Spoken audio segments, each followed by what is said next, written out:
ایک تھا بادشاہ، جیسا کہ بادشاہ ہوتے آئے ہیں، لیکن یہ بادشاہ اس لحاظ سے بہت عجیب و غریب تھا کہ اس بادشاہ کو ایک گدھے سے پیار تھا،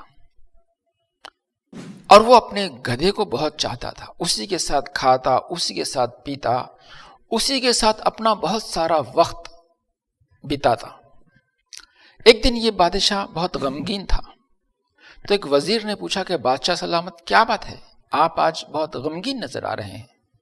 بادشاہ نے کہا کہ وزیر، آپ جانتے ہی ہو کہ ہمیں اپنے گدھے سے کتنا پیار ہے، لیکن ایک مشکل ہے، یہ گدھا بات نہیں کرتا، ہم اس سے باتیں کرتے ہیں لیکن وہ جواب نہیں دے پاتا۔ وزیر نے کہا، جہاں پناہ، اتنی بڑی مملکت ہے، ہم اعلان کرواتے ہیں، شاید کوئی ایسا ٹرینر مل جائے، کوئی ایسا استاد مل جائے جو اس گدھے کو بات کرنا سکھا دے۔ بادشاہ نے کہا، ٹھیک ہے، اعلان کرواؤ۔ تو وزیر نے پوری مملکت میں اعلان کروا دیا کہ جو کوئی بادشاہ سلامت کے گدھے کو بات کرنا سکھا دے گا، اسے منہ مانگا انعام دیا جائے گا۔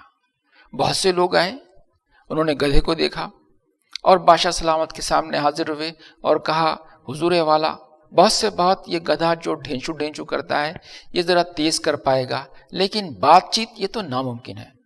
بادشاہ نے کہا، دفع ہو جاؤ، تم لوگ نااہل ہو۔ لیکن اعلان مسلسل ہوتا رہا، اور بہت دور کسی گاؤں میں ایک دھوبی نے اس اعلان کو سنا۔ اس دھوبی نے اپنی بیوی سے کہا، چلو چلو، ہمارے آرام کے دن آ گئے ہیں، ہم چلتے ہیں بادشاہ سلامت کے پاس اور دھوبی کے اور بادشاہ کے گدھے کو بات کرنا سکھاتے ہیں۔ دھوبن نے کہا، اے دھوبی، تو پاگل تو نہیں ہو گیا ہے؟ بھلا گدھے بھی کہیں بات کرتے ہیں؟ دھوبی نے کہا، تو فکر نہ کر، بس سامان باندھ اور چل۔ چنانچہ دھوبی اور اس کی بیوی دھوبن نے سامان سفر باندھا اور سیدھا پہنچ گئے بادشاہ سلامت کے محل پہ۔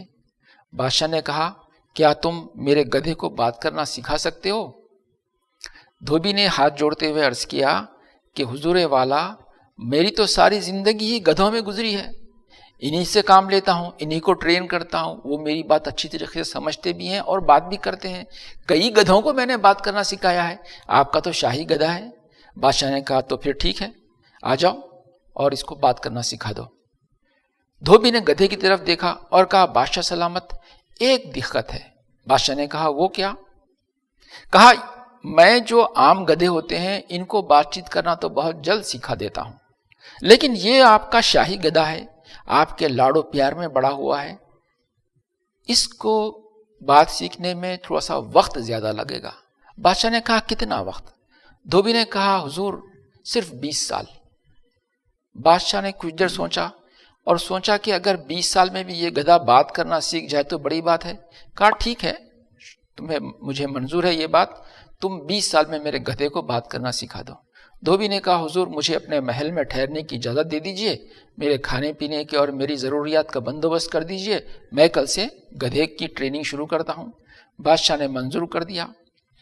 دن پہ دن گزرتے گئے، دھوبن پریشان ہونا شروع ہوئی۔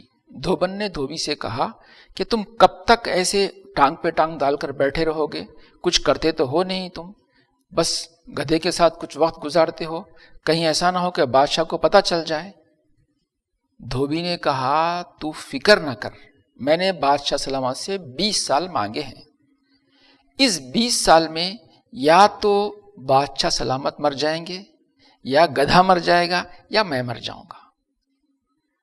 ناظرین، آپ اس اسٹوری کو سن کر مسکرا رہے ہوں گے، لیکن میں آپ کو بتاؤں کہ یہ اسٹوری محض اسٹوری نہیں ہے، اس کے جو کردار ہیں وہ اصلی کردار ہیں، اور میں آپ کو بتاؤں گا کہ کیسے۔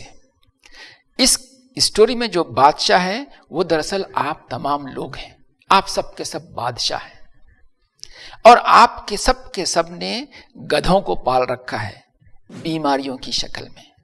کسی کے پاس گدھے کا نام ڈائبٹیز ہے، کسی کے پاس گدھے کا نام بلڈ پریشر ہے، کسی کو کڈنی کا گدھا پالا ہوا ہے، مختلف بیماریوں کو آپ نے، میں بیماریوں کو گدھے سے اس لیے تشبیہ دے رہا ہوں کہ کوئی بھی اپنی بیماری کو پسند نہیں کرتا جیسے کسی گدھے کو پسند نہیں کرتے، لیکن اسے پالتے ضرور ہیں، گولیاں کھا کر ڈاکٹروں کے پاس وزٹ کر کے سب گدھوں کو پالے ہوئے ہیں، ان سے چھٹکارا نہیں پاتے، ان سے پیار کرتے ہیں۔ اور اس اسٹوری میں جو دھوبی ہے، وتھ آل ڈیو ریسپیکٹ، وہ ڈاکٹرز ہیں جو مسلسل آپ کو گولیاں دے کے گولی ہی دیتے رہتے ہیں، ہمیشہ چکر میں ڈالے رہتے ہیں. 20 سال تک نہ آپ کی بیماری ٹھیک ہوتی ہے. الٹیمیٹلی یا تو بادشاہ مر جاتا ہے، یا گدھا مر جاتا ہے، یا پھر دھوبی. آپ کو میری بات کو تھوڑا دھیان سے سمجھنے کی ضرورت ہے. 2008 میں اگر یہ جو دھوبی ہیں آپ سے اعتراض کریں تو آپ انہیں سائنٹیفک میڈیکل بھاشا میں جو زبان وہ سمجھتے ہیں ان سے پوچھ لیجئے. ایک بہت بڑا ٹرائل ہوا تھا جس کا نتیجہ 2008 میں لوگوں کے سامنے آیا اور بڑے بڑے میڈیکل جرنلز میں پبلش ہوا. New England Journal of Medicine, اس میں ایکارڈ ٹرائل کی رپورٹ آئی اور اس میں بتایا گیا کہ 10,152 لوگوں کے اوپر یہ ٹرائل کیا گیا اور ان کو اسٹرکٹلی دواؤں اور انسولین کے اوپر رکھا گیا. اور نتیجہ سامنے یہ آیا کہ ان سال کے ٹرائل کے بعد بھی جو لوگ انٹینسو میڈیسن تھراپی لیتے رہے ان میں 24% لوگ موت کا شکار ہو گئے، 36% لوگوں کو ہارٹ کی بیماری بڑھ گئی. اور نتیجہ سامنے یہ آیا کہ دواؤں کی وجہ سے ان کی بیماری میں کوئی فرق نہیں آیا، آن دا کانٹریری ان کی بیماری بڑھتی ہی گئی. ہم پچھلے 3 سال سے مفید ویلنس سینٹر کے اندر ڈائبٹیز ریورسل پروگرام ان 72 آورس منعقد کر رہے ہیں. 70 سے زیادہ پروگرام ہو چکے ہیں، ہزاروں پیشنٹس یہاں آ چکے ہیں اور سینکڑوں پیشنٹس اب پیشنٹس نہیں رہے بلکہ ایک صحت مند زندگی گزار رہے ہیں ڈائٹ اور ایکسرسائز کے ذریعے.